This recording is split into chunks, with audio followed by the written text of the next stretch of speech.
पंकज पाटनी तलमंडी कोटा गुरुवर नमोस्तु महाराज जी की जिज्ञासा है कि अरहंत अवस्था में अंतराय कर्म के नाश होने पर छाई के भोग और उपभोग की उत्पत्ति होती है, तो छाई के भोग और उपभोग का वहाँ क्या काम रहता है? छायक भोग जो है उनके जो अविभागी प्रतिच्छेद हैं, उन अविभागी प्रतिच्छेदों को प्रति समय नया नया उपभोग भोग कर रहे। प्रति समय उपभोग का अर्थ है कि उनका जो विशुद्धि परिणाम है वही प्रति समय एक समान है। दो चीज़ें समझना, भोग किसे कहते हैं जो एक बार भोगने में आवे, उपभोग उसे कहते हैं जो बार बार भोगने में आवे। जैसे रोटी, ये कहलाएगा भोग, एक बार खाने में आया, भोजन पानी आदि, ये उपभोग है। वस्त्र जो तुम लोग पहनते हो, ये वस्त्र, वही वस्त्र बार बार भोगने में आता है। कल भी पहना था, आज भी पहन लिया। गाड़ी घोड़ा मकान, ये सब क्या है? उपभोग हैं। तो ऐसी स्थिति के अंतर्गत सिद्ध भगवान में कैसे घटाएं? तो प्रति क्षण वो नए अविभागी प्रतिच्छेदों का भोग कर रहे हैं। आनंद जो उनको अव्याबाद सुख है, जो उनको अनंत सुख की अनुभूति हो रही है, वो प्रति क्षण नए नए अविभागी प्रतिच्छेद हैं, पुराने नहीं है। क्योंकि अविभागी प्रतिच्छेद जो हैं वो एक बार ही भोगने में आते हैं और नष्ट हो जाते हैं। और अपन संसार की दृष्टि में नौ कर्म में अपन घटाते हैं, लेकिन अकेले नौ कर्म में नहीं घटता, अपने यहाँ भी घटता। अब उनके यहाँ उपभोग क्या है?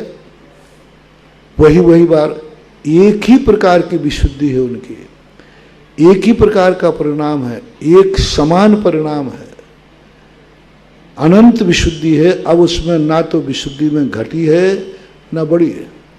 जो एक बार उनका एक कांटा फिक्स हो गया, बस वही विशुद्धि बार बार बार बार, तो विशुद्धि की अपेक्षा से, उनका जो शुद्ध परिणामों की अपेक्षा से, शुद्ध परिणामों में अपने जो परिणाम ही ना दिखें, ही ना देखोते, कभी अच्छे कभी कौन कभी कैसे ही, असंख्यात लोक प्रमाण परिणाम घूमते रहते हैं।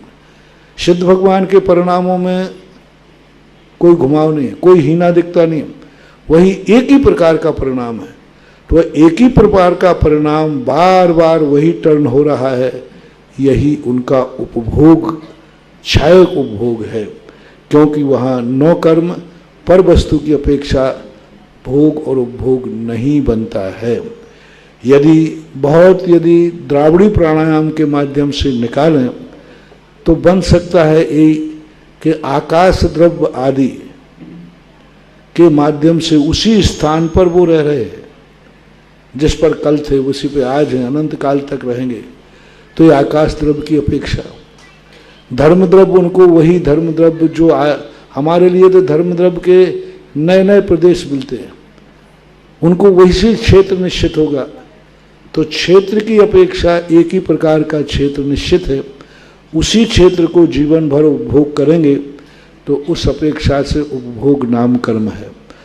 और उनके अंदर जो परिणाम हैं, जो काल द्रव्य की अपेक्षा से प्रति समय एक क्षणवर्ती पर्याय को के माध्यम से वह अर्थ पर्याय निकाल रहे हैं। तो वो जो एक क्षणवर्ती पर्याय है काल द्रव्य की, उसको द्वारा काम में नहीं लेते, द्वारा उपभोग में नहीं आता। तो काल द्रव्य की यदि नौ कर्म पर द्रव्य की अपेक्षा ले तो काल द्रव्य, धर्म द्रव्य और आकाश द्रव्य, ये तीन द्रव्यों की अपेक्षा से भोग और उपभोग नाम कर्म बनता है। स्वचतुष्टय की अपेक्षा मैंने घटा दिया, और तीसरे प्रकार से उनका उपभोग नाम कर्म बनता नहीं। अब यदि फिर एक द्रावड़ी प्राणायाम और करें तो एक और निकल सकता है ज्ञाता की अपेक्षा। सिद्ध परमेष्टि को जो ध्यान करने वाले ध्याता हैं, वो ध्यान करने वाले ध्याता उनका बार बार उन्हीं सिद्ध परमेष्टि का ध्यान करते हैं। तो पर प्रत्यय की अपेक्षा से अपन कह सकते हैं, हालांकि वो अपने में आएगा, लेकिन उनमें जो जैसे उत्पाद व्यय अगुर लघु बनाते हैं तो पर द्रव्यों में पर्णमन है सो उनके केवल ज्ञान पर्णो, तो उपचार कथन ये बनता है।